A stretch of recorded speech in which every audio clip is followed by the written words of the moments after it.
Done done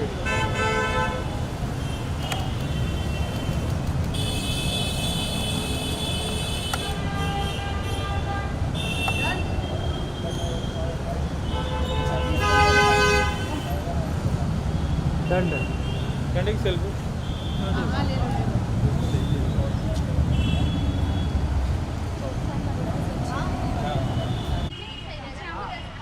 thank you ma'am. हाँ, तो सबसे पहले बोलना चाहूँगी आप बहुत ही ज़्यादा ब्यूटीफुल लग रही हैं। क्या कुछ बताना चाहेंगे थैंक आज यू के सो लुक के बारे मच। में?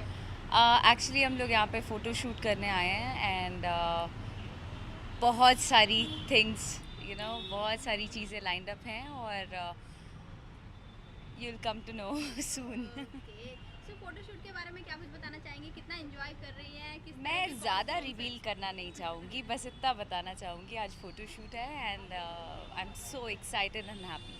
ओके, अगर फोटोशूट होता है तो रेडी होने में बहुत टाइम लगता है। आप ये जब पर्सनली रेडी होती है तो कितना टाइम लेती हैं अक्षरा?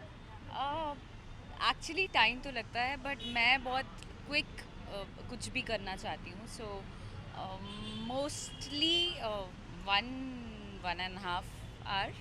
ओके, और अगर डेली बेसिस पे पूछा जाए क्या कुछ पहनना पसंद करती हैं आप? लाइक क्लासी स्टफ मुझे बहुत एलिगेंट और बहुत क्लासी कपड़े पसंद हैं और मैं बहुत सिंपल भी रहना चाहती हूँ, simple subtle sober. Okay, beauty tips को लेकर क्या कुछ बताना चाहेंगे ऑडियंस को? ब्यूटी टिप्स के लिए खूब सारा पानी पियो, पॉजिटिव रहो। ओके, सो बिग बॉस 15 का भी बहुत ज़्यादा बज़ चल रहा है। क्या कुछ बोलना चाहेंगी आप? बिग बॉस 15 का अब बहुत जल्द शुरू होने वाला है and I am so excited and waiting also कि जल्द से जल्द आए और मैं देखूँ। ओके, सबसे ज़्यादा किसको देखने के लिए एक्साइटमेंट है? सबसे ज़्यादा सलमान खान को। क्या कुछ बताना चाहेंगे? बिग बॉस 15 में नजर आएंगे, नहीं आएंगे, कैसे आएंगे? लाइक अभी मैं उस बारे में कुछ कहना नहीं चाहूँगी। अगर मुझे मौका मिला I would definitely love to go there. Okay, आपकी जो जर्नी रही है बिग बॉस ओटीटी प्लेटफॉर्म पे, उसको किस तरह से आप एक्सप्लेन करना चाहेंगे? किस तरह से ऑडियंस को बताना चाहेंगे? बिग बॉस ओटीटी का सफ़र जितने दिनों का रहा है बहुत ही खूबसूरत रहा है, बहुत अलग अलग एक्सपीरियंसेस लेकर निकली हूँ and I am hoping for the best कि आगे भी मुझे मौका मिले और जो नहीं करके आई वो इस बार करूँगी। ओके, सो आपके बहुत सारे दोस्त भी जा रहे हैं, उनको क्या कुछ मैसेज देना चाहेंगे आप? मैं I wish them all the best और मेरी बेस्ट विशेस हैं उनके साथ और मैं चाहती हूँ कि इनमें से मेरा भाई जीत के आए, निशांत भट्ट, और I am so happy for him. Nishant के साथ जिस तरह की आपकी बॉन्डिंग है, ऑडियंस भी काफ़ी पसंद करती है, और आपकी जो बॉन्डिंग है किस तरह से आप बताना चाहेंगे?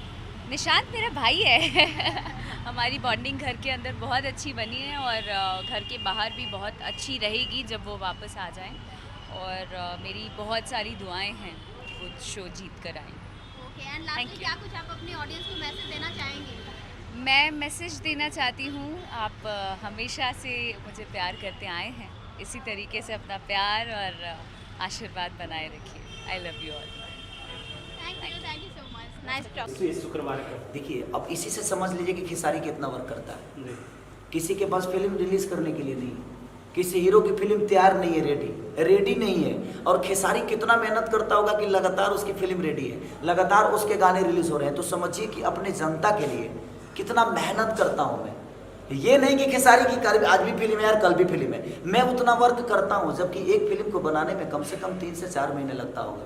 जी और सोचिए कि एक आदमी इतना मेहनत करता है कि उसके फिल्म हॉल खाली नहीं हो रहा है और रिलीज के लिए तैयार है, और यहाँ बाकी बहुत सारे लोग हैं कि जिनकी फिल्म रिलीज तक नहीं हो पा रही है क्योंकि वो रेडी ही नहीं है।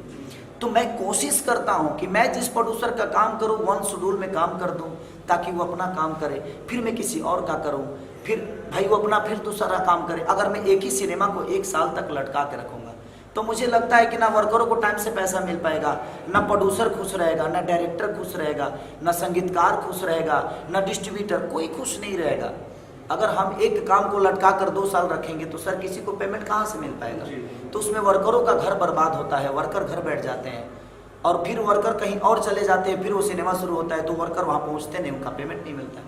इसलिए मेरी कोशिश रहती है कि मैं वन शेड्यूल में लोगों का काम करके और लोगों के दिल में हमेशा रहूं, इसलिए ज़्यादा बिजी हूँ और ज़्यादा काम भी करता हूँ। मैं 22 घंटे तक काम करने लगता हूँ, कभी 72 घंटे काम करता हूँ।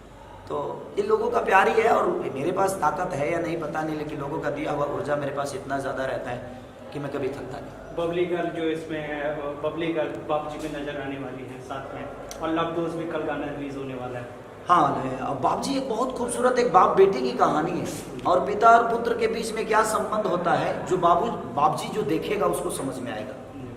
हमें लगता है कि हमारे पिता हमारे लिए कभी सोचते नहीं, हमारे लिए गलत करते हैं, लेकिन उनके जाने के बाद समझ में आता है कि इस दुनिया का कोई भी पिता अपने बेटे के अलावा किसी के बारे में सोचता ही नहीं। जो आदमी अपने पिता का कदर नहीं करता होगा, बाप जी देखने के बाद जरूर करेगा, क्योंकि बाप जी ऐसी फिल्म बहुत कम बनती है, और बाप जी एक बहुत खूबसूरत सिनेमा बनी है। उसमें रितु सिंह जी ने बहुत अच्छा काम किया, हमारे देव पांडे जी बहुत अच्छा डायरेक्ट किए हैं, गोविंदा जी उसमें प्रोड्यूसर हैं, और सारे लोग जिन लोगों ने उसमें काम किया है, हमारे प्रिंस भाई उसमें कैमरामैन थे। तो जितने लोगों ने काम किया सबका काम बहुत बेहतर है, और मुझे लगता है संभावना दीदी ने इतना अच्छा बेस्ट काम किया है, आइटम सुन किया उसने, तो लगातार उसमें के गाने भी बहुत अच्छे हैं, सबका काम बहुत अच्छा है। जो आर्टिस्ट उसमें काम किया है सबने बहुत अच्छा काम किया है। और बाप जी देखने के बाद सच में मैं बोल रहा हूँ, ये दिल से बोल रहा हूँ कि जिसको अपने पिता का कदर नहीं होगा वो अपने पिता का कदर जरूर करेगा। और हर पिता को भी देखना चाहिए बाप जी कि अपने बेटे को सुधारने के लिए आप किसी हद तक जा सकते हो, और एक बेटा उस बात को नहीं समझ पाता है और गलत कदम उठा लेता है, और बाप के जाने के बाद बेटा को समझ में आता है कि नहीं मैं गलत था। और बाप जब बेटा भाग जाता है तो बाप को लगता है कि मैं गलत था, लेकिन गलत कौन होता है वो सिनेमा देखिएगा तो पता चलेगा।